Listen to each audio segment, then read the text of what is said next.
Oi, gente, a gente vai falar um pouco hoje sobre esses ataques de tubarão aqui em Recife. Em uma semana foram 3 ataques de tubarão. Um na praia del Chifre, que é uma praia que tem em Olinda, depois do Porto do Recife, e 2 na famosa Igrejinha de Piedade, que é onde ocorre pelo menos aí 80% dos ataques de tubarão aqui em Pernambuco. Essa questão do tubarão, ela tem repercutido muito, mas não é nova. Quando eu era criança, eu já tomava banho em Boa Viagem, sabendo que se tivesse o cheiro de melancia é porque tinha tubarão na água. E eu me lembro bem que foi lançado o filme Tubarão, e na época ninguém tinha coragem de entrar numa piscina, porque era muito forte as cenas de tubarão, sabe, do filme Tubarão, e muita gente tinha medo de entrar, mas aqui em Recife não tem tubarão. Só que não é bem assim não. Para vocês terem uma ideia, Maurício de Nassau, no livro dos 8 anos dos feitos praticados no Brasil, ele já falava sobre ataques de tubarão em Pernambuco. Esses bichos não estão aqui por causa do Porto de Suape, eles estão aqui há milhões de anos.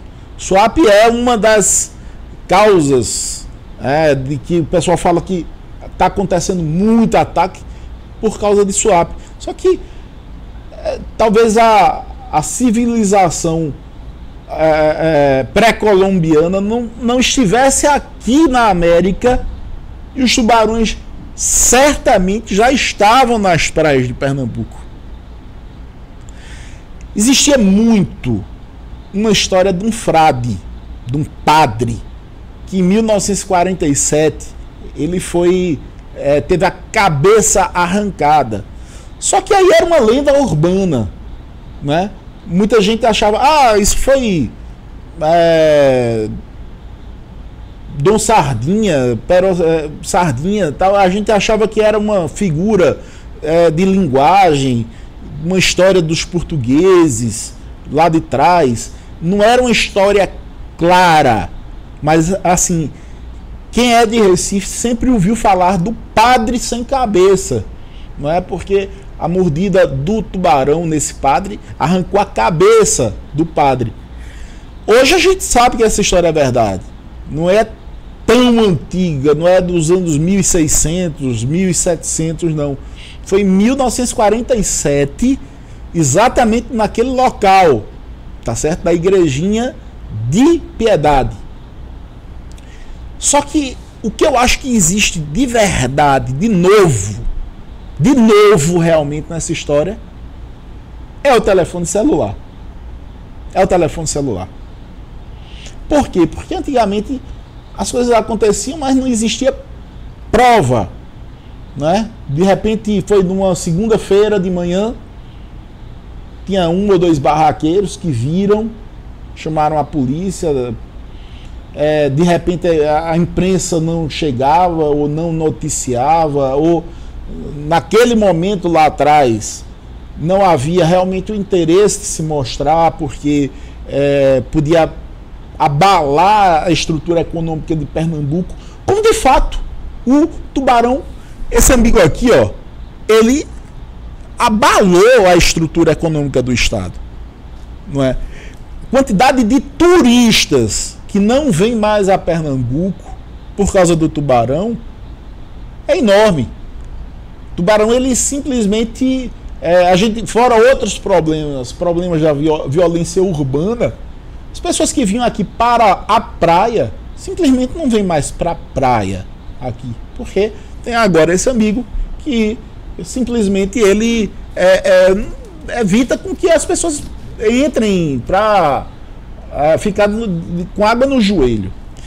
Eu vou mostrar, eu vou ler aqui. Isso aqui é um livro de Gilberto Freire, tá? Isso é um livro de Gilberto Freire. Esse livro é muito bom, recomendo a leitura, é o Guia Prático histórico e sentimental da cidade do Recife. Na página 141 dessa edição, daqui a pouco eu falo qual é a edição,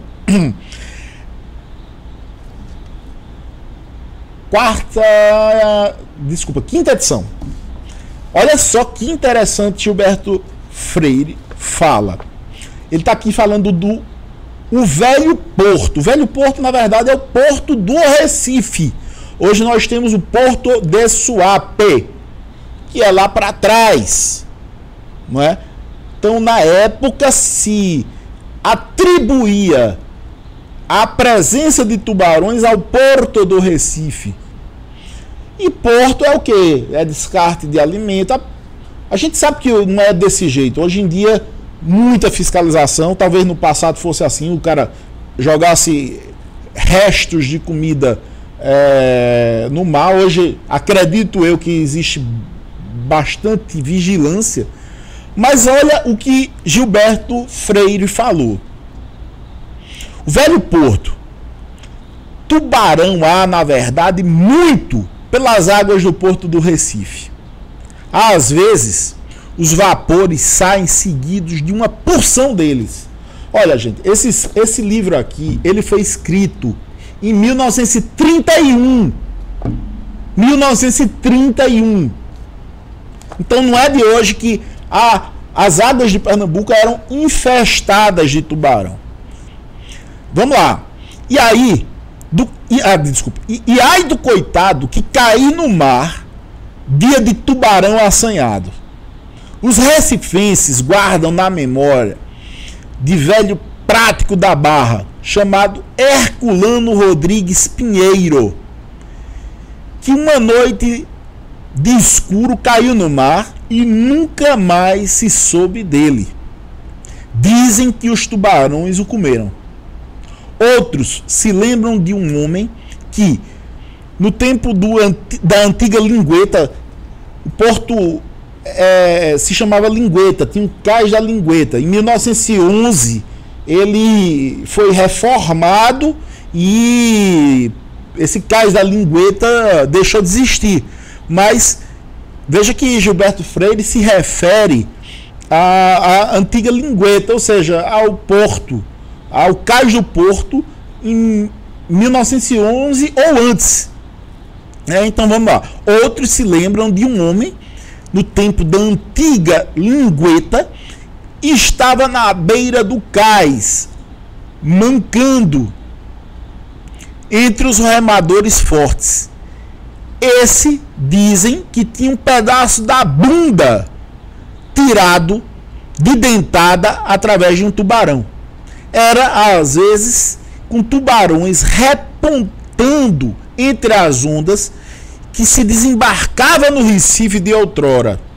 O Recife de antes do Novo Porto. Olha só, gente, o Novo Porto era o porto do centro do Recife antes da reconstrução de 1911. Então, veja, hoje atribuem a Suape a questão dos tubarões.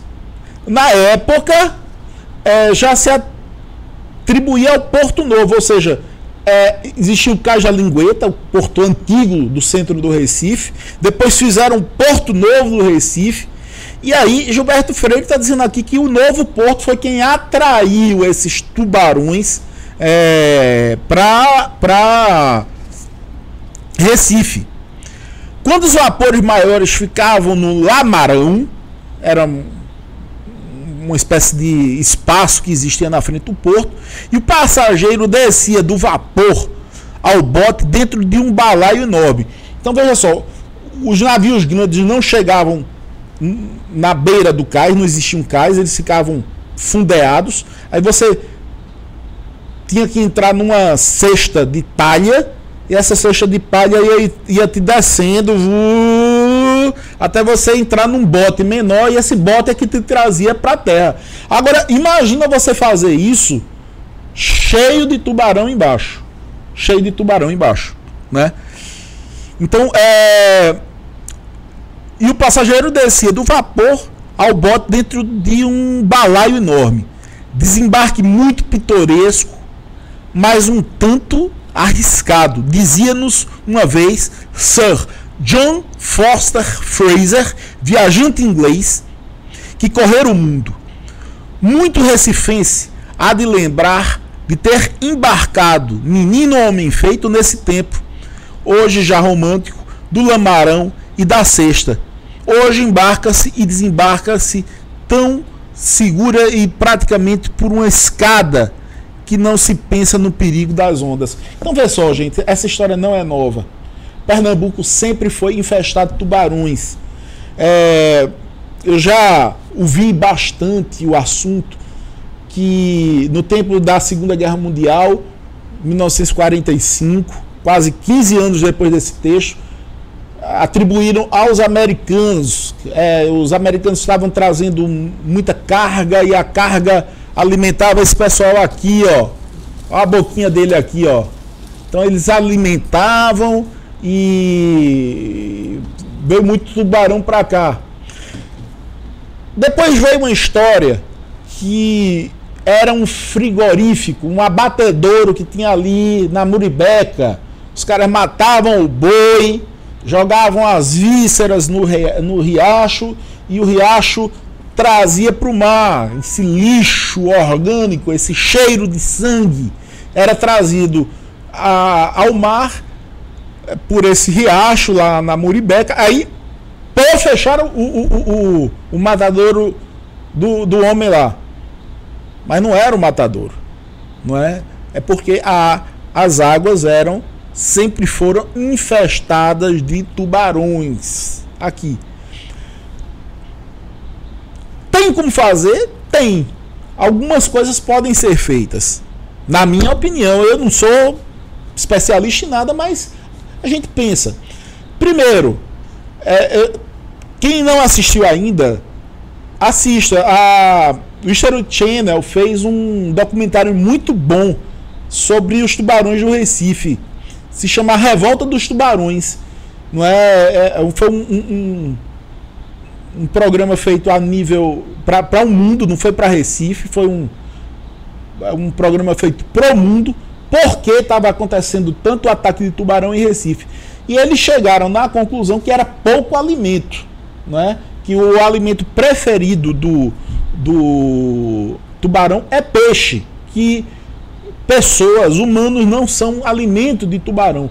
Eu aprendi um pouco diferente. Quando eu tive em Fernando de Noronha, eu conversei com um oceanógrafo, ele disse, olha, tubarão, ele come tudo que se mexe. Foi proteína, foi alguma coisa que tenha vida, ele come. Agora, logicamente, ele tem as preferências dele, né? Se ele já conhece algum tipo de peixe, de arraia, que é mais fácil, ele vai comer. Na hora que tiver fome, o que tiver se mexendo, ele come. Tem história de que não gosta de... ele dá uma mordida, experimenta e solta. Não, ele está com fome. O que tiver na água, se mexer, ele come. É um animal, é um predador. Ele come qualquer tipo de coisa. Foi proteína, ele está lá em cima. Então não tem essa história de dizer que ele não gosta de carne humana, não. Algumas soluções. Primeira solução, isso aí pode ser estudado. Eu estou dando a título de sugestão. Por que não, tá certo, trazer alimentos para esse tubarão? Como assim? Afundar vários navios, fazerem um viveiro de peixes, para que tenham muitos peixes, naufrágios. E aí os peixes fazem ninho, os peixes se reproduzem, os peixes... É uma ideia que eu tive aqui, pode ser estudada por quem entende do assunto. Tá? Naufragar navios, aviões, carros velhos, de forma que se tenham ninhos de peixe. Quanto mais alimento natural para esse amigo aqui, melhor para eles, né? Agora, se não tiver, os caras vão em cima de gente, pô. Segunda opção, deu uma tapa tão forte que ele voou longe, mas vamos lá. A segunda opção que pode ser feita são criar arrecifes naturais, artificiais. Boa Viagem tem arrecifes que vão de areia até areia, é uma piscina. Sai da areia pedras e acaba na areia também as pedras. Então formam piscinas naturais. Não existem registros de ataques dentro dessas piscinas. Eles têm um instinto natural de não entrar nessas piscinas naturais de arrecifes, justamente para não ficar preso lá dentro, a maré baixar, o cara morrer. Ele sabe que é perigoso ele entrar. Então, assim, é possível fazer sim esses arrecifes naturais, artificiais, de forma a recompor um pouco o que já foi retirado. Porque Pernambuco tinha muito arrecife. Tanto é que o nome da cidade é Recife, justamente pelo nome Arrecifes. Só que no passado usaram essas pedras para fazer base de casa, base de palácio. Então arrancavam aquelas pedras do mar e colocavam em casas. Então essa proteção dos arrecifes foi muito retirada com o tempo. Nada que não se possa dar uma mãozinha para a natureza, né? De colocar blocos de pedra, de concreto, e fazer com que esses arrecifes eles voltem a funcionar em cima dessa base de pedras, criando essas piscinas naturais, né? Então é mais peixe, é criar essas barreiras naturais. Conscientização o povo não tem e não vai ter. Não vai ter. Sabe por quê? Porque qualquer pessoa aqui de Recife, do Brasil, e muita gente do exterior sabe que tem tubarão, e o pessoal não respeita. Eu vou ficar só no rasinho. Eu só vou ficar até no joelho. Não adianta, pode botar uma placa a cada 1 metro de distância uma da outra. Todo mundo sabe que tem tubarão. Todo mundo já viu as imagens. As pessoas não respeitam e custa muito caro você botar 50, 100 guarda-vidas para ficar tirando o pessoal da água e sendo tido por chato, porque eles tiram o cara da água e eles ainda ficam com raiva do bombeiro, sabe? Então, assim, infelizmente é você botar a mão na forrageira, é você botar a mão na serra. Você não tem nem como lá e processar o tubarão, não é? Você não tem como processar o tubarão, você não tem como processar o dono do tubarão. Todo mundo sabe que tem tubarão e entra. Outro dia eu estava passando na Avenida Boa Viagem, eu vi um cara, o cara estava a 50 metros lá dentro, dava uma abraçada assim, ó. Outra, vinha cansado. Outra, e eu disse, rapaz, eu vou ficar aqui olhando, só para ver esse cara ser puxado para baixo. O pessoal entra, é incrível, eu não sei que se quer mostrar que tem o corpo fechado, se o que é que ele quer provar para ele, se ele tem alguma força espiritual que não, eu não sei o que é que os caras querem provar não, mas entram. Uns entram muito, outros ficam com a água no joelho, mas ficam com a água no joelho, e água no joelho dá para um tubarão nadar. Água na cintura dá para ele nadar. Você pensa que não? Imagina um tubarão 2 metros com água na tua cintura. Ele nada. Ele nada ali. Tá certo? O pessoal acha que não. Nada. Então, assim, é uma solução que é de longo prazo. Não vai deixar de ter, porque eu mostrei, esses animais estão aqui há 50 milhões de anos na costa de Pernambuco. Eles vão, de repente, a raça humana vai desaparecer e a raça dos tubarões não. Vão continuar lá. Então, assim, dá para minimizar alimentando, porque de repente não tem mais cadeia alimentar, vamos dar peixe para esses tubarões, criar esses viveiros de peixe, criar esses arrecifes artificiais, não é? Conscientizar a população a entrar só nesses locais, tá certo? E não concordo com essa ideia de colocar um barco sinuelo, para caçar tubarões. Porque o nome é pesquisa, vamos pesquisar, mas na verdade os caras botam um linhão, né, de 3 quilômetros para caçar tubarão, para dizer assim, não, a gente vai olhar o que é que tem dentro dele, uma pesquisa. O nome é pesquisa, mas na verdade é caça de tubarão. E a gente não pode caçar os tubarões, porque eles estão no habitat deles. Mesmo que o pretexto seja uma pesquisa científica. Então essas são algumas considerações. O Tuba está aqui, o Tuba já fez parte de alguns podcasts da gente. Hoje o Tuba veio como protagonista da história. E eu espero que vocês que venham em Recife saibam apreciar isso aí. De que forma? Um oceanário. Há muito tempo que se propõe um oceanário aqui em Recife para as pessoas conhecerem o tubarão de perto, mas de forma segura. E ao invés de espantar turista, conseguir trazer os turistas com um grande oceanário aqui em Recife. Um grande abraço e até o próximo vídeo.